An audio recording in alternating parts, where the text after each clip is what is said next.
Movement of goods होगा तो destination जहां गुड्स जा रहे हैं। बिल टू शिप टू का केस है तो जिस कंपनी ने ऑर्डर दिया है उस कंपनी की, यानी कि जिस कंपनी के नाम पे बिल होगा, शिप टू नहीं, जिस कंपनी के नाम पे बिल होगा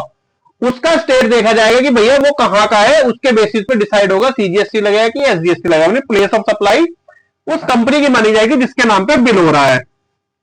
अगर गुड्स की कोई मूवमेंट ही नहीं है, परचेजर खुद कह रहा है कि मैं भैया आकर के आपके यहां से डायरेक्ट कलेक्ट करूंगा, तो जहां पर गुड्स रखे हुए हैं, यानी कि अगर सप्लायर की लोकेशन पर गुड्स रखे हुए हैं तो सप्लायर की लोकेशन, अगर सप्लायर के गोडाउन हरियाणा में है, सप्लायर चंडीगढ़ में है, तो हरियाणा उसका प्लेस ऑफ सप्लाई मान लिया जाएगा। अनरजिस्टर्ड कस्टमर के केस में अगर अनरजिस्टर्ड कस्टमर ने अपना एड्रेस दिया, उस एड्रेस के अंदर स्टेट आ रहा है तो वो स्टेट प्लेस ऑफ सप्लाई माना जाएगा। लेकिन अगर उसने एड्रेस नहीं दिया और हमें प्लेस नहीं पता चल पा रहा, मीन्स हमें स्टेट नहीं पता, तो वही जगह मान ली जाएगी जो सप्लायर का होगा, मतलब जहां सप्लायर है वही स्टेट मान लिया जाएगा भैया उसने गुड्स की सप्लाई यहीं कर दी है, डेस्टिनेशन वहीं पे है, तो वो वहीं के हिसाब से जो भी सीजीएसटी एजीएसटी बनेगा या आईजीएसटी बनेगा वो चार्ज कर देगा।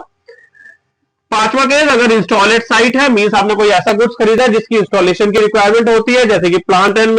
मशीनरी है या फिर आपका एसी वगैरह है, तो जहां पर उस गुड्स को इंस्टॉल किया जाएगा वो उसका प्लेस ऑफ सप्लाई मान लिया जाएगा। और इसके अलावा अगर कोई अगर केस आ जाता है तो गवर्नमेंट उसके लिए रूल में प्रिस्क्राइब करेगी कि उसका प्लेस ऑफ सप्लाई कैसे माना जाएगा। बाकी आपको अगर वीडियो अच्छी लगे